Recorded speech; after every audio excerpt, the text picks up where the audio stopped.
बिस्मिल्लाहिर्रहमानिर्रहीम। अस्सलामुअलैकुम। क्लास 4, उम्मीद है आप सब खैरियत से होंगे। अज़ीज़ तालिब इल्मों, आज का जो हमारा उन्वान है और जिसकी दोहराई करवाई जाएगी वो है वाहिद जमा। स्टूडेंट्स, जैसे कि आप लोग ऑलरेडी इसके बारे में पढ़ चुके हैं कि वाहिद क्या चीज़ है और जमा किसे कहते हैं। वाहिद हम एक चीज़ के लिए इस्तेमाल करते हैं और जमा हम ज़्यादा चीज़ों के लिए इस्तेमाल करते हैं।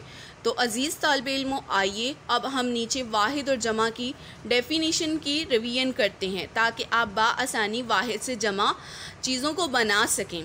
तो स्टूडेंट्स देखें इसकी डेफिनेशन। वाहिद क्या होता है? वो कलमा है जो सिर्फ़ एक चीज़ के लिए बोला जाता है, मसलन किताब, कुर्सी, लड़का, कुर्सी। तो स्टूडेंट्स, वाहिद इसम क्या है?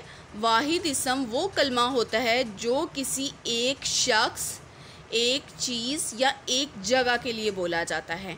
खाली चीज़ के लिए भी नहीं बोला जा सकता, इसमें शख्स का नाम आ सकता है, जगहों के नाम आ सकते हैं, लेकिन सिर्फ़ एक चीज़ के लिए। और इसकी एग्जांपल स्टूडेंट्स आपको यहाँ पर दी हैं, किताब, लड़का और कुर्सी। स्टूडेंट्स, आप अपने इर्द गिर्द का मुशाहिदा करते हुए वाहिद जितनी भी चीज़ें अपने इर्द गिर्द आप देखते हैं उनकी एग्जांपल्स यहाँ पर लिख सकते हैं। जैसे यहाँ पर आपको कुर्सी दी गई है तो मैं यहाँ पर मेज़ कर सकती हूँ। एक मेज़ तो वाहिद चीज़ है, तो एक ही मेज़ होगा। उसके अलावा कलम एक है तो ये वाहिद है। उसके अलावा यहाँ पर अखबार एक है तो ये भी वाहिद होगा। इसी तरीके से आपने ख़ुद से भी मज़ीद एग्जांपल्स इसकी देनी है। तो ये अंडरलाइन कर लें स्टूडेंट्स, आपने वाहिद की डेफिनेशन विद एग्जांपल्स रिवाइज़ करनी है, दोहरानी है और फिर याद करनी है।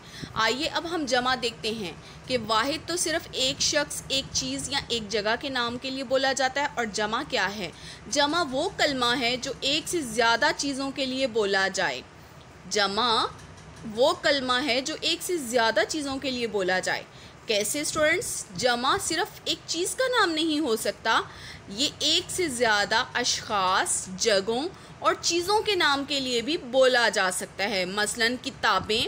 स्टूडेंट्स, ऊपर किताब, एक किताब थी तो ये वाहिद है, और किताब की जगह पर हमने किताबें लिख दिया, मतलब ज़्यादा वाली किताबें हैं तो ये जमा है। लड़के, ज़्यादा लड़के हैं तो ये भी जमा है। कुर्सियाँ, बहुत सारी कुर्सियाँ हैं तो ये भी जमा के ज़मरे में आएगा। इसी तरीके से स्टूडेंट्स आप लोग अखबारात कर सकते हैं। कोई जैसे बुखार है तो उसका बुखारात कर सकते हैं। इसी तरीके से स्टूडेंट्स आप लोग, कोई ज़र्रा है, रेत का ज़र्रा है तो उसका जमा। डियर स्टूडेंट्स, आइए अब हम वाहिद से जमा बनाने के चंद कवायद सीखते हैं। जिस तरीके से आपने मुज़क्कर और मोनस के चंद कवायद सीखे थे, इसी तरीके से वाहिद चीज़ों को हम जब जमा बनाते हैं तो उसके लिए कौन कौन से असूलों को मद्देनज़र रखना है। जब ये अगर इन असूलों को मद्देनज़र रखा जाएगा तो हम बाआसानी वाहिद से जमा बना सकेंगे। आइए स्टूडेंट्स, यहाँ पर आपकी बुक पे एक छोटी सी मिस्टेक हुई है। यहाँ पर लिखा हुआ है अगर मुज़क्कर इसम के, तो स्टूडेंट्स यहाँ पर लिख लेंगे वाहिद इसम के। तो अगर वाहिद इसम के आखिर में अलिफ या हा हो तो इसे बड़िए से बदल देते हैं। कोई भी अगर वाहिद इसम है और उसका आखिर जो कि है वो अलिफ और हा पर हो रहा है तो हम जमा बनाते वक्त उसको किस में तब्दील कर देंगे? बड़िए में तब्दील कर देंगे। और इसकी एग्जांपल्स है लड़का से लड़के, घोड़ा से घोड़े, खिलौना से खिलौने, पत्ता से पत्ते। इसी तरीके से स्टूडेंट्स इसका दूसरा असूल देखें कि अगर यहाँ पर स्टूडेंट्स यहाँ पर भी आप लोगों ने वाहिद इसम ही करना है। स्टूडेंट्स, अगर वाहिद इसम के आखिर में छोटी ये आ जाती है, ऊपर स्टूडेंट्स देखें अलिफ या हा हो तो इसे बड़िए से तब्दील कर देंगे। अगर किसी वाहिद इसम के आखिर में छोटी ये हो तो इसके आगे अलिफ नून गुन्ना बढ़ा देते हैं।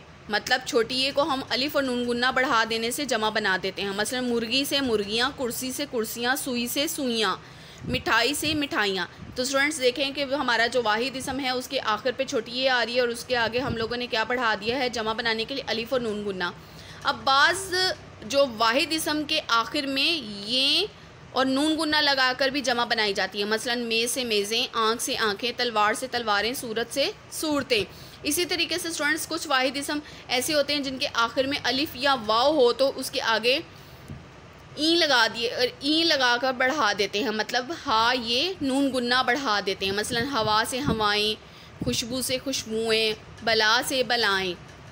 इसी तरीके से स्टूडेंट्स अगर कोई वाहिद इसम के आखिर में या अलिफ या हो तो